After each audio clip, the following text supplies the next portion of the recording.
Congressman Brian Schatz goes hard grilling Marco Rubio on those proposed foreign aid cuts, but man, he was not ready for the comeback. Rubio fired right back. You gotta see this one. Schatz. Thank you, Chairman. Thank you, Ranking Member. Secretary, thanks for being here, and I appreciate our ongoing dialogue, even if we're in some disagreement about a number of things. I want to ask you, and I'm going to try to work the senator out of you here. A bunch of yes or no questions. They are not trick questions. Are you still the acting USAID administrator? Yes. Do you control hiring and firing at USAID? Yes. Well, I delegate the authority to an administrator, but obviously, yes. And you control hiring and firing at state? Again, we obviously rely on our bureaus that do. I mean, it depends what you're. I mean, that's a highly technical question. I don't hire the line officers in every embassy in this. But I mean, technically, you're ultimately in charge. Yes. Okay. Did you personally review all the programs terminated during the foreign assistance review and personally make termination decisions? Yes. Do you have the authority to direct any state or USAID staff to brief Congress? Yes. Can you have Mr. Lewin or you come back to Congress and talk about USAID in the context of the coming end of the federal fiscal year and SFOPs and appropriations? That's already planned to do that, not just him, but others, because we'll have to update you on that, on our reorg organization, whatever OMB decides to do with money. So there's a host of things for us to all talk about. So I just want to illustrate, whenever I talk with you, I feel pretty encouraged, and then stuff doesn't happen. I wrote 8 unanswered letters, and I request to enter those into the record without objection. And my staff has sent 200 unanswered questions, 200 unanswered questions about this much paper. Consultation is not a courtesy. It is required by law, and we have now 200, and these are perfunctory. What are you up to? What does this mean? This is the kind of normal pace of operations. Radio silence. Other than you're very responsive, your department and USAID has not been very responsive. The Foreign Affairs Reform and Restructuring Act, the Empowerment Control Act, the Anti-Deficiency Act, the Foreign Assistance Act, and the annual appropriations bills for state and foreign operations have been violated in multiple ways. On March 12th, you wrote, "We plan to engage Congress as required both by law and reality before we start drafting a plan to bring USAID over under state." That did not happen.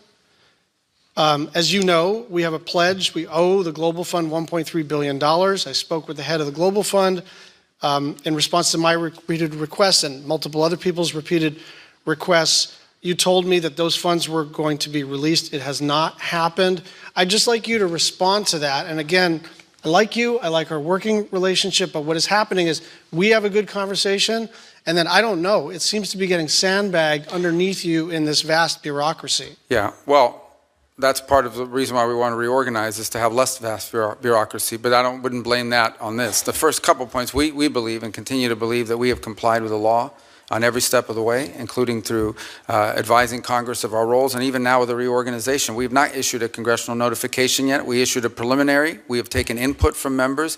I actually personally signed a letter that I think should have been delivered to you. I was overseas. I don't know if it was Monday or Sunday or Saturday, but it was in response to your latest letter. Yeah. So I hope you did get that. And obviously we'll continue to engage with you on all of this as well. So the practical effect here, right?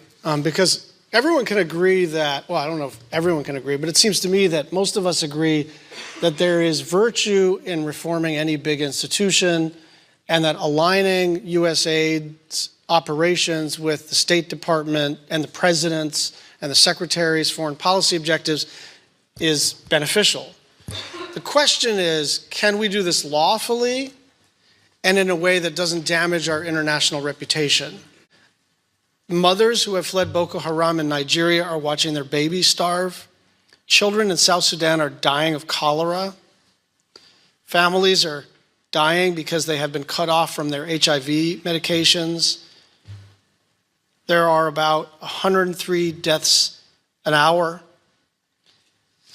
And so we can talk about the reorganization of the State Department, but this becomes quickly not an abstraction, not a normal public policy tug and pull, because the way that this has been done, set aside our disagreement about whether it's been done lawfully, it's been done in a just catastrophic fashion.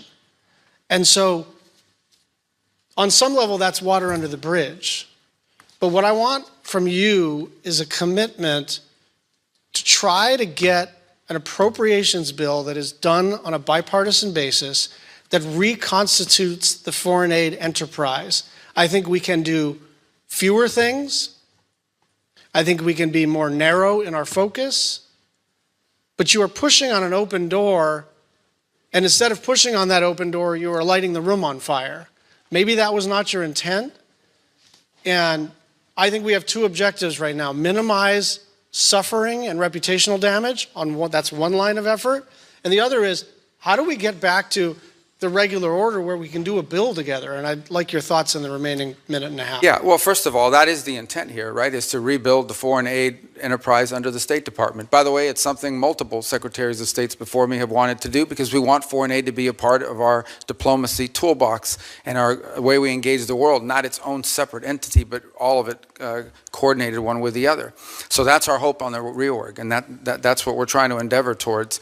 I also don't think it's fair, by the way, you highlighted a couple points, like in South Sudan, there's distribution problems there. It's not just a program. PEPFAR is 85% operative right now. So you touched about HIV medication. Secretary, you are required to spend 100% of the money, not 85% of the money. But 15% of that is funding of programs that we've canceled. We're going to cancel those programs. We've rescinded because they don't reach the purpose of those are elements of individual programs, for example, that were not meeting the mandate of the program. They were not being delivered. We just the other day at the embassy level in Namibia identified fraud, where millions and millions of dollars of U.S. aid was found on the store shelves being resold into the marketplace. It was our ambassador who discovered it. We tried to work with local authorities to fix it, and it was not fixed. And he was weeping at the conference while announcing this decision because he'd hated to do it. In some of the places you highlight, it's important to remember, even if the money is distributed, sometimes it cannot be brought out. The aid does not reach people because armed elements in Sudan, in South Sudan, are impeding aid from reaching their intended recipients. It's a very complicated world in terms of the delivery of aid. The one point I'd like to Senator, you're out of time. With your indulgence, yeah. 30 more seconds. And you and Senator Murphy had an exchange about this. It is just not true that only 12% of the aid reaches recipients. The way you get to 12% is it's 12% local NGOs.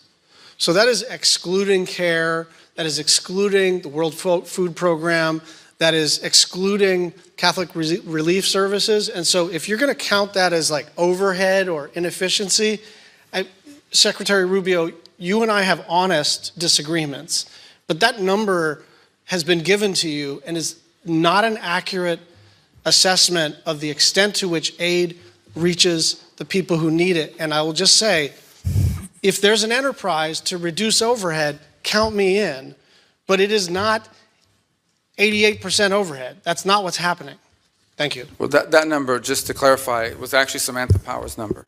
And she regretted that one of the things she was unable to do at USAID is improve upon that number. Look, the thing that drives me nuts about these congressional hearings is how the folks asking questions almost never let the other side actually answer. Instead of real back and forth, where we get actual info flowing, it's just one guy talking over the other, like peak arrogance on full display. Take this Schatz guy, senator from Hawaii. Bro, you've got wildfires aftermath, sky-high living costs, and a ton of problems right there in your own state you could be fixing before playing global savior. America's got finite cash. Hell, we're staring down nearly $37 trillion in debt. And that's because of politicians like you who sling money around like it's monopoly cash with zero consequences. Why is it always America's job to step up and do the right thing? No other country is dumping resources like we are. That money could have rebuilt our crumbling roads, tackled homelessness, crushed the drug crisis, secured our borders, chipped away at the debt. But nope, we're stuck in endless wars in Iraq, Afghanistan, Ukraine, you name it. What's the point? What's the endgame here? These people are flat out incompetent if they think they're doing right by the American taxpayer. When they swore that oath, the country they promised to protect was the United States, not every other nation on the planet. They don't swear to defend Ukraine or anywhere else. So why the hell are we acting like we do? I don't get how these folks keep getting elected when the only people they really serve are special interests and big donors. You can spot the bought and paid for ones instantly. Are they fighting tooth and nail for the American taxpayer? Yes or no? If it ain't making America safer, healthier, or richer, then we don't care. Full stop. We want leaders laser-focused on improving American lives. That's it. Not these clowns funding forever wars, patting themselves on the back for helping the world while our own backyard burns. If you're a politician and you're not all in on America first, honestly, in my book, that's straight up betrayal of your oath. You swore to protect this country, and you're doing the opposite. We keep bleeding resources overseas. We're not gonna have a country left to fight for. But here's the good news. I feel the tide turning. And turning fast. Marco Rubio, Donald Trump, and this crew are making bold, swift moves to finally put our own people first again. But yeah, drop your take below. Can you picture anybody else in Rubio's spot handling this as sharp and effective as he does? I'd love to hear. And if this fired you up, smash that like, drop a comment, subscribe, and wishing y'all nothing but the best. Catch you next time. Note, this appears to reference a Senate Foreign Relations Committee hearing in early December 2025, where Senator Brian Schatz, DHI questioned Secretary of State Marco Rubio about proposed cuts to foreign aid and Ukraine support. Rubio defended the administration's America First approach, emphasizing domestic priorities and questioning the sustainability of large-scale foreign assistance amid U.S. debt levels.